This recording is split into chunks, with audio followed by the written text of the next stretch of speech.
Hello students, आपका स्वागत है आकाश स्टडी पॉइंट में। और आज हम आपके लिए लेकर आए हैं कोरोना वायरस पर एक निबंध। सो स्टूडेंट्स, जैसे कि आपको भी पता है 2020 में कोरोना वायरस ने अपना किस तरह से कहर ढाया था। बहुत सारे लोग अपनी जान गंवा बैठे इसकी वजह से, कितने ना जाने कितने लोग बेरोजगार हो गए और ना जाने क्या क्या घटित हुआ लोगों के साथ। सो कोरोना वायरस एक बहुत ही बड़ा मुद्दा बन चुका था 2020 का। अभी जैसे कि 2021 स्टार्ट हो गया है, कोरोना वायरस की वैक्सीन भी आ गई है और इसी तरह से कोरोना वायरस आज भी एक मुद्दा बना हुआ है, एक मेन मुद्दा बना हुआ है। सो स्टूडेंट्स, काफी हद तक चांसेस हैं कि कोरोना वायरस पर भी एक निबंध पूछा जा सकता है आपसे, आपके एग्जाम में आ सकता है 2021 में यूपी बोर्ड एग्जाम में। सो आज हम आपके साथ शेयर करने वाले हैं कोरोना वायरस पर एक निबंध। सो स्टूडेंट्स, निबंध लिखने का अपना एक तरीका होता है, डिपेंड करता है कि आप उसमें किस तरह से कंटेंट ऐड कर रहे हैं, किस तरह से आप उसमें कोटेशंस ऐड कर रहे हैं, क्या हेडिंग्स लिख रहे हैं, क्या उसमें कंटेंट आप लिखने वाले हैं। सो ये सभी डिपेंड करता है कि आपको कितने मार्क्स मिलने की संभावना है। सो मैं आपको रिकमेंड करूँगी कि आप अपने निबंध में कोटेशंस ऐड करें, हेडिंग्स ऐड करें, हेडिंग्स के अंदर उससे रिलेटेड अपना कंटेंट ऐड करें। सो इससे ज़्यादा चांसेस होंगे कि आपका एग्जामिनर उससे निबंध से ज़्यादा प्रभावित होकर आपको अच्छे मार्क्स देने की संभावना रखेगा। सो स्टूडेंट्स, जैसे कि आप देख सकते हैं मैंने स्टार्टिंग में ही यहाँ पर एक कोटेशन ऐड कर दिया है, जैसे कि कोरोना का इस कदर वरीय कहर, अर्थव्यवस्था देश की गई ठहर, हॉटस्पॉट बन गए व्यापारी शहर। सो इस तरह से आप अगर स्टार्टिंग में ही एक अच्छा सा कोटेशन ऐड कर देंगे सो आपका एग्जामिनर और ज़्यादा इच्छुक होगा आपका निबंध पूरा पढ़ने के लिए, क्योंकि first impression is the last impression. So इस तरह से आपको स्टार्टिंग में अपने निबंध को इस तरह से अट्रैक्टिव वे में लिखना है। सो इसके बाद आप लिख सकते हैं प्रस्तावना। प्रस्तावना में मैंने यहाँ पर कंटेंट दिया है, विश्व स्वास्थ्य संगठन वर्ल्ड हेल्थ ऑर्गेनाइजेशन WHO ने कोरोना वायरस को महामारी घोषित कर दिया है। कोरोना वायरस बहुत सूक्ष्म लेकिन प्रभावी वायरस है। कोरोना वायरस मानव के बाल की तुलना में 900 गुना छोटा होता है, लेकिन कोरोना का संक्रमण दुनिया भर में तेजी से फैल रहा है। इसके बाद मैंने यहाँ पर एक छोटी सी हेडिंग दी है, जैसे कि कोरोना वायरस क्या है। इसके अंदर आप लिख सकते हैं कोरोना वायरस का संबंध वायरस के एक ऐसे परिवार से है जिसके संक्रमण से जुकाम से लेकर सांस लेने में तकलीफ जैसी समस्या हो सकती है। इस वायरस को पहले कभी नहीं देखा गया है। इस वायरस का संक्रमण दिसंबर में चीन के वुहान में शुरू हुआ था। चीन के वुहान में सबसे पहले इसको देखा गया था, इस संक्रमण को दिसंबर में। WHO वर्ल्ड हेल्थ ऑर्गेनाइजेशन के मुताबिक बुखार, खांसी, सांस लेने में तकलीफ इसके लक्षण हैं। यह वायरस एक व्यक्ति से दूसरे व्यक्ति में फैलता है, इसलिए इसे लेकर बहुत सावधानी बरती जा रही है। कोरोना से मिलते जुलते वायरस खांसी और छींक से गिरने वाली बूंदों के जरिए फैलते हैं। कोविड-19 नाम का यह वायरस अब तक 70 से ज्यादा देशों में फैल चुका है। सो कोरोना वायरस के बारे में आपको इस हेडिंग में थोड़ा सा बताना है कि सबसे पहले इसको कहाँ पर देखा गया, सबसे पहले इसका संक्रमण कहाँ पर फैला, कौन से महीने में फैला और क्या क्या इसके मेन लक्षण हैं। ठीक है, तो इसके बारे में आपको थोड़ा सा हेडिंग के अंदर ये सब कंटेंट ऐड कर देना है। इसके बाद आप ऐड कर सकते हैं दूसरा हेडिंग, जैसे कि क्या है इस बीमारी के लक्षण।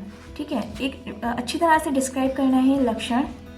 यहाँ पर हमने जस्ट थोड़ा सा ही बताया था, ठीक है, एक डिस्क्रिप्शन के तौर पर। अभी हम यहाँ पे सिर्फ लक्षण की बात करेंगे, जैसे कि कोविड-19 या फिर कोरोना वायरस में पहले बुखार होता है, इसके बाद सूखी खांसी होती है और फिर एक हफ्ते बाद सांस लेने में परेशानी होने लगती है। और लास्ट में आप इस तरह से ऐड कर सकते हैं, इन लक्षणों का हमेशा मतलब ये नहीं है कि आप कोरोना वायरस से संक्रमित हैं। ठीक है, क्योंकि ये बहुत ही कॉमन लक्षण है, मतलब ये बहुत ही ज़्यादा कॉमन चीज़ें हैं कि जुकाम खांसी तो कभी भी किसी को भी हो सकती है ना। तो इसलिए इसको आपको ये लाइन जरूर ऐड करनी है, नहीं तो सभी ये समझेंगे कि उनको कोरोना वायरस है। Okay fine. सो अभी बात कर लेते हैं इसके आगे आपको क्या कंटेंट ऐड करना है। कोरोना वायरस के गंभीर मामलों में निमोनिया, सांस लेने में बहुत ज़्यादा तकलीफ, किडनी फेल होना और यहाँ तक कि मौत भी हो सकती है। बुजुर्ग या जिन लोगों को पहले से अस्थमा, मधुमेह या हार्ट की बीमारी है, उनके मामले में खतरा गंभीर हो सकता है। ठीक है, आप इस तरह से कंटेंट ऐड कर सकते हैं। इसके बाद आपको हेडिंग ऐड कर सकते हैं, लाइक कोरोना वायरस का संक्रमण हो जाए तब क्या करें। ओके, सो इसमें आप ऐड कर सकते हैं, हाल ही में कोरोना वायरस की वैक्सीन मार्केट में आ गई है जिसको कोविशील्ड के नाम से जाना जा रहा है। हालांकि अभी वैक्सीनेशन को प्राथमिकता के आधार पर वर्गीकृत मतलब कैटेगराइजेशन किया गया है, परंतु जैसे कि मतलब कैटेगराइजेशन का मतलब हम ये कह सकते हैं जैसे कि फ्रंट लाइन वर्कर्स को सबसे पहले वैक्सीन लग रही है।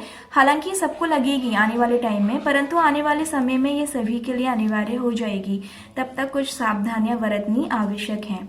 जैसे कि यदि आप में कोरोना वायरस के लक्षण दिख रहे हैं तो आप दूसरों से दूरी बनाकर रखें, हाथों को कम से कम 20 सेकंड तक धोएं, हाथों को चेहरे पर ना छुएं, हाथों को समयांतराल पर सैनिटाइज करते रहें।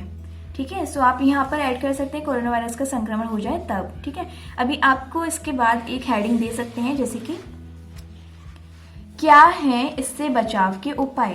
ठीक है, स्वास्थ्य मंत्रालय ने कोरोना वायरस से बचने के लिए दिशा निर्देश जारी किए हैं, जैसे कि हाथों को साबुन से धोना चाहिए, अल्कोहल आधारित हैंड रब का इस्तेमाल करें, खांसते और छींकते समय नाक और मुंह रुमाल या टिश्यू पेपर से ढककर रखें, जिन व्यक्तियों में कोल्ड और फ्लू के लक्षण हों उनसे दूरी बनाकर रखें, और लास्ट में अंडे और मांस के सेवन से बचें और जंगली जानवरों के संपर्क में आने से बचें। ठीक है, आप ये सब इसमें ऐड कर सकते हैं। इसके बाद आप एक और हेडिंग दे सकते हैं जैसे कि कोरोना का संक्रमण फैलने से कैसे रोकें। ठीक है, आप मतलब इस तरह से हेडिंग दे सकते हैं। इसमें आप ऐड कर सकते हैं सार्वजनिक वाहन जैसे कि बस, ट्रेन, ऑटो या टैक्सी से यात्रा ना करें, ऑफिस, स्कूल या सार्वजनिक स्थानों पर ना जाएं। अगर आप और भी लोगों के साथ रह रहे हैं जैसे कि जॉइंट फैमिलीज नहीं होती उसमें, तो और भी ज़्यादा सतर्कता बरतें। ठीक है, अलग कमरे में रहें और साझा रसोई या बाथरूम को लगातार साफ करें। 14 दिनों तक ऐसा करते रहें ताकि संक्रमण का खतरा दूर हो। ठीक है, सो आप इस तरह से संक्रमण फैलने से रोक सकते हैं। ठीक है, लास्ट में आपको एक हेडिंग देनी है जैसे कि उपसंहार। इसमें आपने ऐड करना है, देखा जा रहा है जहां मरीज का इलाज चल रहा है वहां हर चीज में कोरोना वायरस का प्रकोप है, क्योंकि कोरोना वायरस कहीं भी हो सकता है, किसी भी सार्वजनिक जगहों पर सबसे ज़्यादा पाया जाता है कोरोना वायरस, क्योंकि कभी भी कहीं भी जैसे कि आप जीने पर चढ़ रहे हैं तो स्टेयरकेस पर हो सकता है, सरफेस पर लग सकता है कोरोना वायरस, कहीं भी हो सकता है, इसलिए आप इसमें ऐड कर सकते हैं कोरोना वायरस बहुत ही खतरनाक एवं हानिकारक वायरस है। ठीक है, आप इस तरह से उपसंहार में मतलब जैसे कि कंक्लूजन उसमें ऐड कर सकते हैं। सो स्टूडेंट्स, मैं उम्मीद करती हूँ हमने जो आपके साथ ही कोरोना वायरस पर निबंध आज आपके साथ शेयर किया है आपको अच्छी तरह से समझ में आ गया होगा, आपको कुछ आइडिया मिला होगा, टिप्स एंड ट्रिक्स मिले होंगे कि आपको किस तरह से कोटेशन ऐड करना है, क्या क्या हेडिंग आप उसमें ऐड कर सकते हैं एंड कंटेंट। ठीक है, सो स्टूडेंट्स, अगर आपको कोई भी क्वेरी है इस निबंध से रिलेटेड तो आप हमसे कमेंट सेक्शन में पूछ सकते हैं, और साथ ही आप हमें सजेस्ट कर सकते हैं कि आपको अगला टॉपिक कौन सा पढ़ना है, और हम आपके साथ वीडियो बनाकर नॉलेज शेयर करेंगे। तब तक के लिए goodbye, take care and best of luck for your exam. Bye.